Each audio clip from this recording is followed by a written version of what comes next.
Hi, I'm Rachel Abbasi. Welcome to the Recovery Daily podcast. As always, thanks for spending time with me. Hi, happy Friday.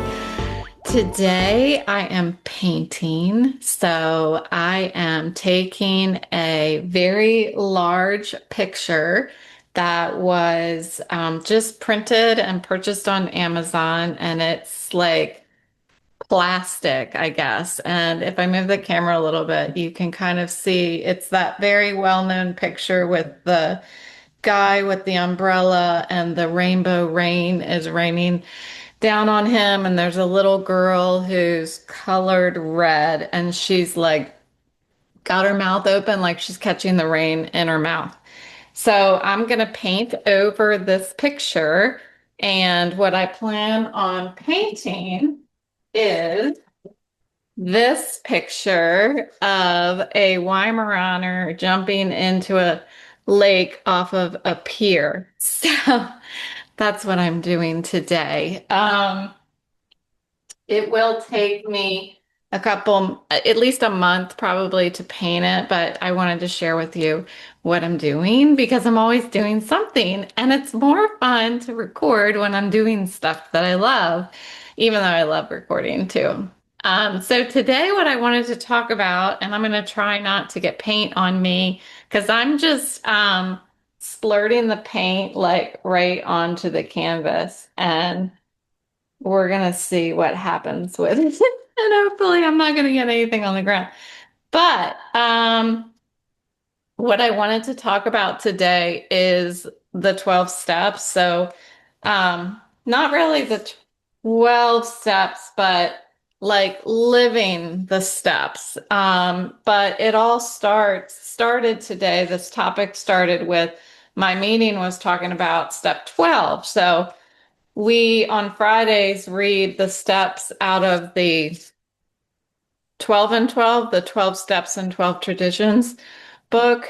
And we were reading step 12. And so what I did was while I was listening, because I can't participate in reading because it hurts my head.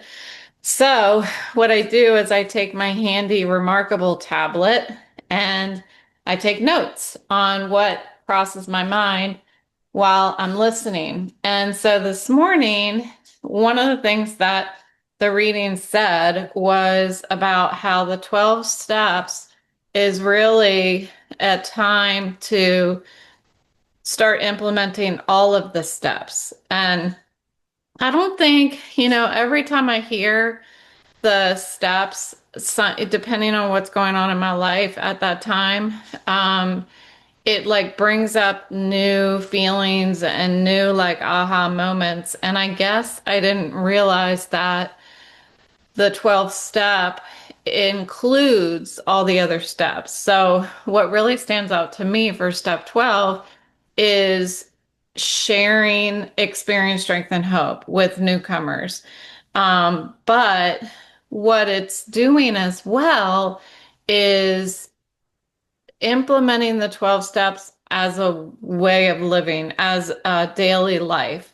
And that's how I'm able to show others how to practice these principles in all of my affairs. So, step 12 is practicing all the steps. Step 12 is staying open to a spiritual awakening. This is something else that kind of stuck out to me today is the idea of a spiritual awakening. I'll see if I can translate how it came across to me today. But every day is different. It's pretty fascinating. And I have not gotten any paint on the ground, by the way. I have a little mini carpet that I purchased on Amazon just in case I get paint on the ground. It's going to go on this cute little rug that I have on the floor and not on the carpet. So,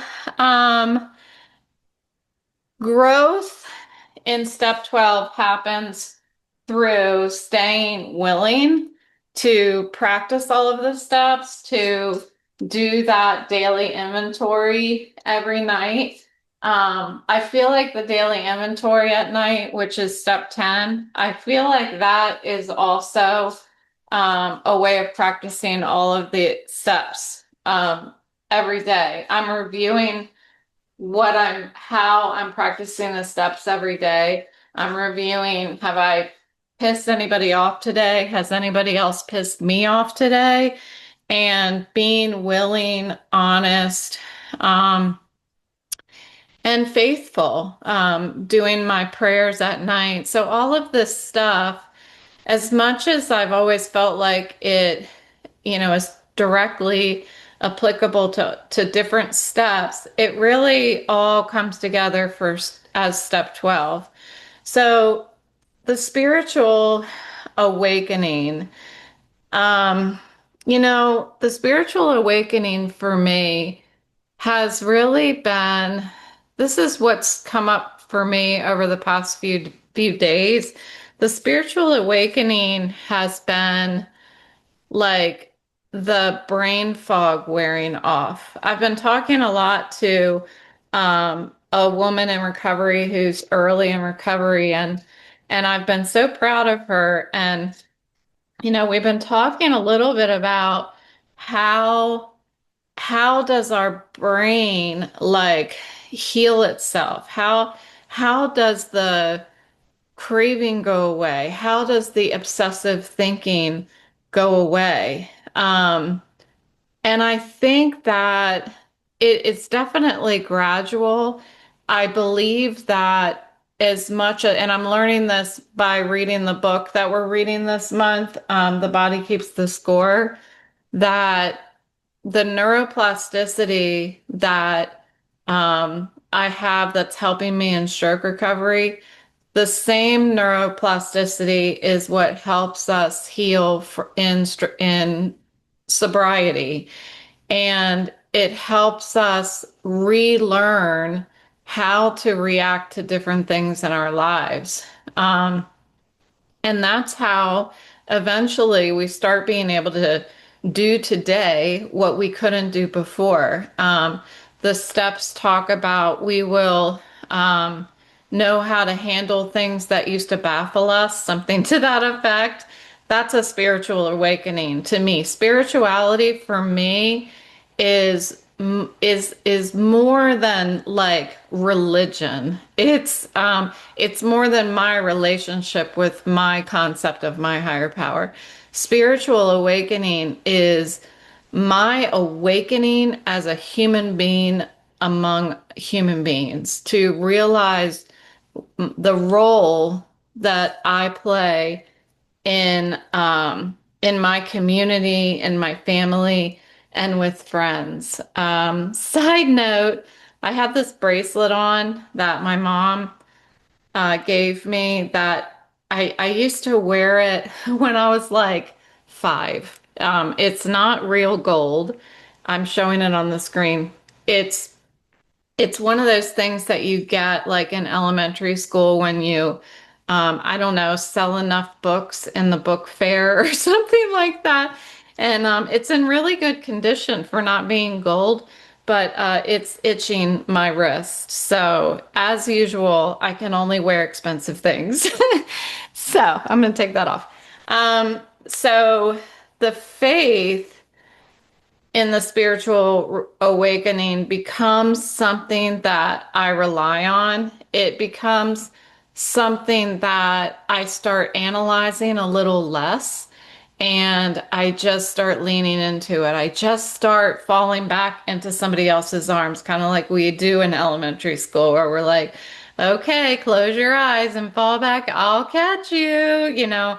That's what the spiritual awakening felt like for me and still feels like. So, willingness um, is, I believe, the key that opens up that door so that my old thinking stays away. My old thinking, I lock that. I take that key that opened the door, and I lock up my old thinking. But I have to use that old thinking as a learning experience. I don't just move forward without looking back. Like that's where not regretting the past nor wish to shut the door on it. So I guess I'm not supposed to lock the door, right? I'm supposed to leave the door open to my old thinking so that I can take it out every once in a while and take a look at it and make sure that I'm not doing things the way that I used to. So, some of the things that came up this morning when we were talking about step 12 and it became apparent to me that step 12 involves all of the steps was I wrote down words that I wrote down one word for every step. I wonder if I have that open on my computer. I do. Live action. We so the if you look at step 12 and the 12 and 12, in the beginning of it talks about all the other steps. It has like one sentence per step. And these are the words that I wrote down that came to mind as I was listening to somebody read these. And these are the things that that I live every day, that I try, progress, not perfection. So, in order of the steps, acceptance, faith, willingness, an inner search, honest connection, instincts, admissions, conflicts, prayer and meditation, and sharing.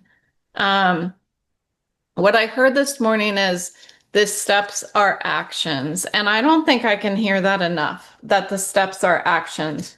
They're not just something that I read in the book, it's stuff that I have to do. So for acceptance, I have to wake up every morning, remind myself that, sorry if I keep hitting the camera, I'm trying to paint. I have to remind myself that I'm an alcoholic. And I also have to remind myself that I'm a stroke survivor and things are a little different for me than they used to be. And, but I accept it. I'm going to find joy anyway. That's acceptance. And I needed to do that in both stroke recovery and sobriety, is do that, practice that acceptance.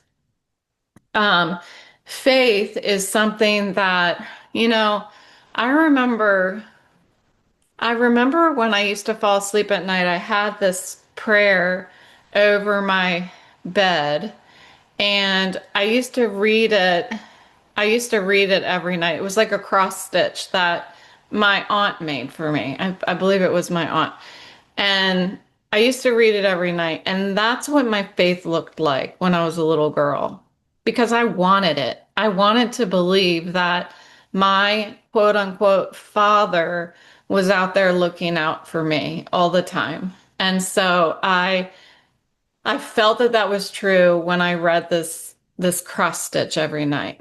And when I came into, and that's about as strong the relationship that I had with a higher power until I got sober. Like that's all I was depending on when I walked into the rooms of Alcoholics Anonymous. And and so that's just to say you don't need a lot. You don't need a lot to get started.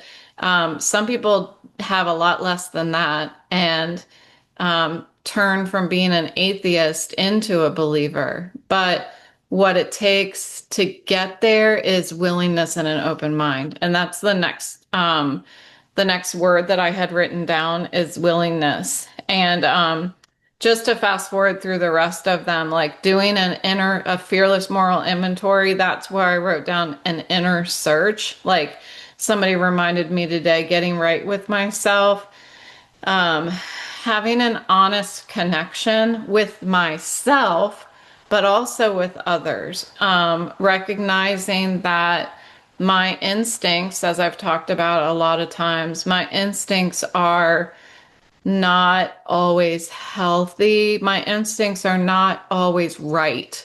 And I need to make sure what my motives are all the time. Admitting that my motives are wrong. That's a big deal. And it's hard to do that. This morning I was thinking about um, yesterday.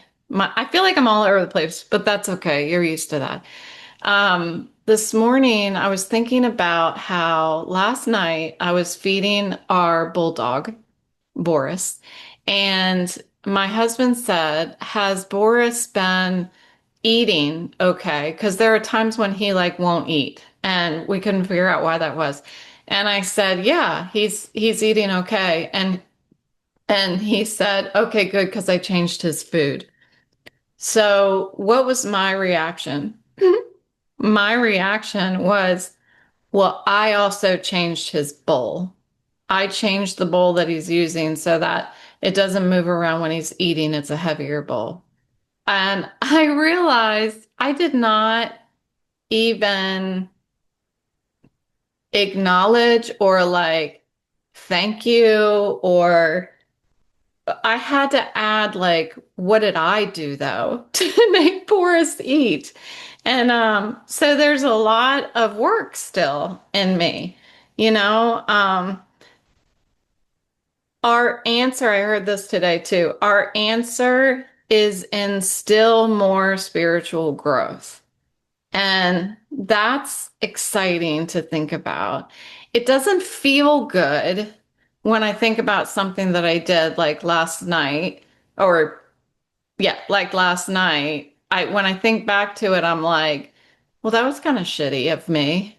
Um, but what's cool is if I think about it in from a different perspective, and I think my answer is in still more spiritual growth, I can have hope because I've been doing it. I know what the blueprint is, and I just need to follow it. I just need to go to my meetings. I need to work through the steps. I need to um, sometimes when I'm focusing on how I'm going to share my experience, strength, and hope with others, step 12, I'm practicing all of the steps. And that's really what the point was for me this morning.